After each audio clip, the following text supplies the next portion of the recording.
Well, hello, everybody. Welcome back to another episode of Dr. Movie, the only show brought to you from my car while I'm driving down the road.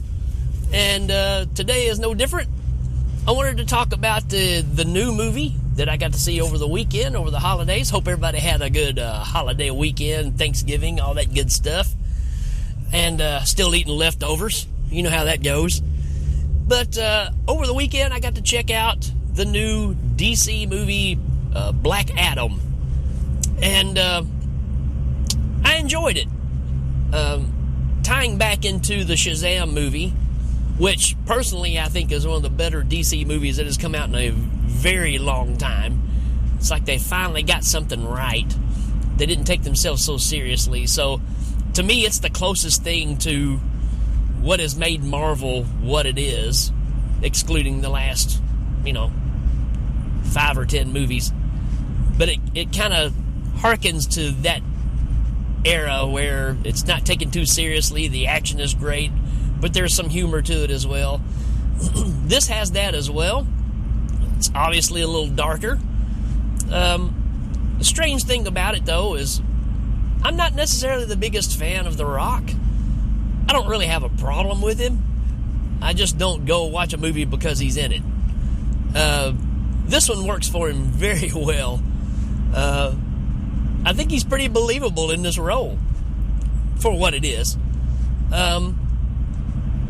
Also, I didn't really grow up reading the comic either. I did follow Shazam a little bit, basically because of the old TV show. And like I said earlier, I really enjoyed the Shazam movie. If you haven't checked it out, highly recommend it if you like superhero flicks. Who doesn't want to be, it's the dream of every kid, right? To be able to say a magic word and you just turn into a superhero, but then you can go back to being a kid anytime you want. Yeah, that's like the dream, right? Which is what the whole TV series is about, except he was more of he's that 70s teenager where he looks like he's 24 when he's supposed to be like 15. But this movie is set, I know in the comics later on, Black Adam and Shazam kind of are each other's nemesis. We don't get to that point in this. This is just the origin story, which I thought was done really well. You've got this evil king taking over this area, has all of his people, he's enslaved everybody in the country to just dig and find this certain kind of material, and the whole point of it is he's making this crown which gives him all the power of evil. It's very Lord of the Rings like. Instead of a ring, it's a crown, and one person decides to stand up, and this has a misleading story to it, right? Because the way that it's set up, you're convinced that there's this kid that's one of the slaves, and he's the one that stands up and gets all the people there to stand up as well. And then later on in life, actually they're going to execute the kid, and when they go to execute him, he just disappears. And he's brought before the wizards, I guess you would say, the elders that grant all the powers on the earth or in the galaxy, and they grant him power. And so the story is this boy comes back and gets revenge on this evil king and stops evil from taking over the land, and it's his job from there on to protect the world from the evil of this crown that was created that keeps hell from being unleashed on the earth. So that's kind of your whole backstory. And there's some things I'm not going to give away just because, I want you to check it out. The action scenes are really, really good. This is all done in kind of a Middle Eastern kind of feel. That's kind of where the story takes place. And needless to say, Black Adam has been away for a long, long time, several hundred years. So he's like a spirit that comes and takes care of stuff, and then he's kind of away for a long time. And it jumps to modern day, and you get this group that are maybe archaeologists, who knows, but they're trying to find the crown, and they do.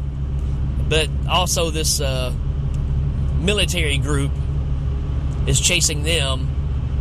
Everybody obviously wants the crown. It's very, Indiana Jones, the Ark type deal, right? Where everybody's trying to get their hands on this ultimate power. Ultimate power! And so you get a lot of hoopla here with a lot of chases. The lead lady in the movie is very Tomb Raider-ish, right? When she's running around, she's jumping off of cliffs, all this kind of stuff, which is fine. Again, this is a superhero movie. I can go for it. And she gets her hands on the crown, but at the same time, the military group kind of captures all of her cohorts and is going to kill them all. And the spot where she's standing when she kneels down is a scene that we saw earlier where Black Adam gets his powers in the place that he was standing. And she looks down and she can read these words that are on the floor. When she does, it brings Black Adam back up, and he protects them and gets rid of all the military guys. That's kind of your setup, right?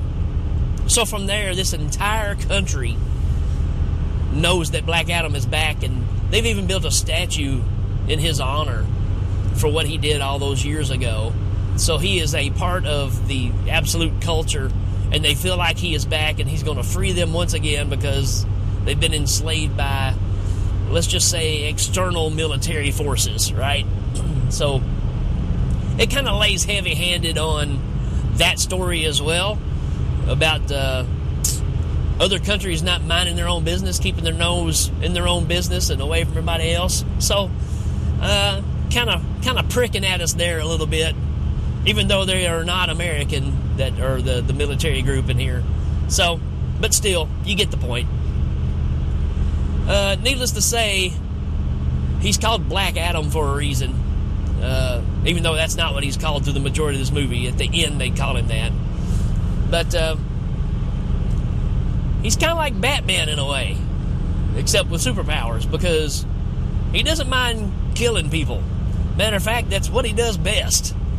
So it's kind of awkward to see this so-called superhero, the protector of the people, who just lays waste to everybody. So it kind of ties into why we like Batman so much, right? Besides the fact of him being just a dude who's just full of vengeance and dark and brooding. You kind of get that here. Not as heavy-handed. But yeah, you kind of get the same feels here with Black Adam. And like I said, he doesn't even blink an eye. He's just knocking people off left and right. Able to just block bullets with his hands. I mean, all the stuff that the Superman, category gives you. And Shazam's the same way. So, when it's all said and done, there's this one guy that's in this lady's archaeology group who's actually a bad guy. And his whole quest is to get his hands on the crown and continue to release hell on earth. Release. Whatever that is. And in the process of this, we get the Justice Society involved. So we get to see the Hawkman, who's just kind of an angry dude. Not really. I mean, I don't know. It's kind of cool to see the Hawkman on screen, but he's a little too angry for me. Anyways, the outfit looks great. Only problem is when he has his helmet on, it kind of makes him look a little cockeyed. Other than that, it's pretty awesome. And we get Dr. Strange, sorry about that, Dr. Fate, who is obviously a Dr. Strange idea. Which one came first? I don't know. I'm going to assume Dr. Strange was first. But Dr. Fate is Pierce Bronson, right? Good to see him back. Remington Steele himself playing this role. If you guys remember that show, that's what got him into the whole James Bond flicks later on. Playing Dr. Fate, who can manipulate space and time and make you see things that aren't really there, all that kind of good stuff, right? Again, he's Doctor Strange, except he's Dr. Fate. Pretty cool character, wears a cool outfit, cool helmet. There you go. And then we also get introduced into two new characters, if you want to call them that. Cyclone, a young lady that basically just makes a bunch of whirlwinds and flies around and, makes wind go everywhere. Not that powerful, but, you got to have a team here. And then we also get, they call him Atom Smasher. Growing up as a kid, he was just the Atom to me. If you're familiar with Ant-Man, the Atom is kind of DC's version of that as well. In this movie, the Atom, all he really does is makes himself really big, right?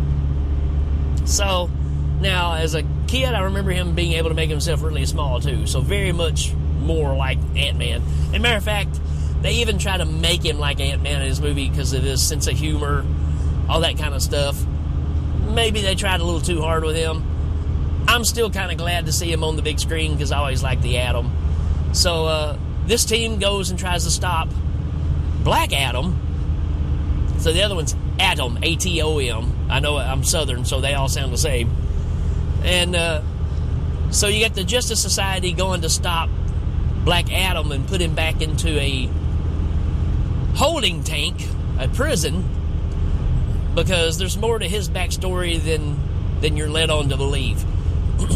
So you get a bunch of showdown of them trying to capture him and stop him from becoming this force that he could be on Earth, which would not be a good thing. So there's your setup for that, right? So you got one guy that's protecting his people, but he's having to fight these superheroes that are there to stop him because there's a potential of him becoming too powerful and too evil. With that being said, they overlook the guy that's trying to get the crown, and when he does, he becomes basically the devil, and he starts unleashing hell on Earth. So you got all these zombies coming up out in the streets, and you got all your local people being attacked by them, and the Justice Society are now fighting this devil because they did get Black Adam locked away, but the only chance they have of defeating this devil is to release Black Adam and let him come take care of business and come help. So there's your whole setup for that. Again, I'm not going to ruin too much of it. You need to check it out. There's some good backstory here. There's some great action scenes. And again, like I said, not a huge fan of The Rock, but I like this one. I thought it was pretty good. I like Shazam better just because of pacing and the humor and stuff. This one's got some definite moments, though, that makes it fun. So, the big thing here, though, is the after credit scene.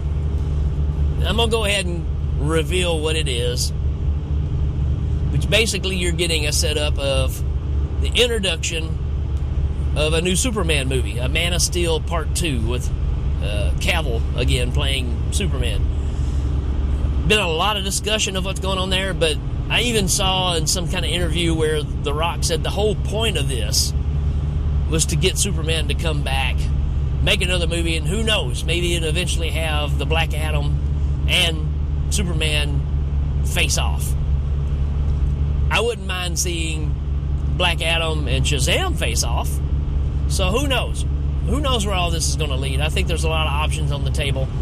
But if you're a superhero fan, you like the Marvel stuff, if you like the DC stuff, if you just like these kind of movies in general, I think you should check this one out. I think it's got some great stuff in it.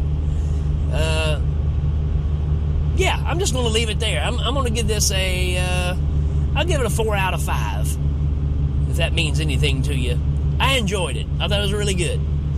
With that being said, folks, that's it for this episode. We will check you later.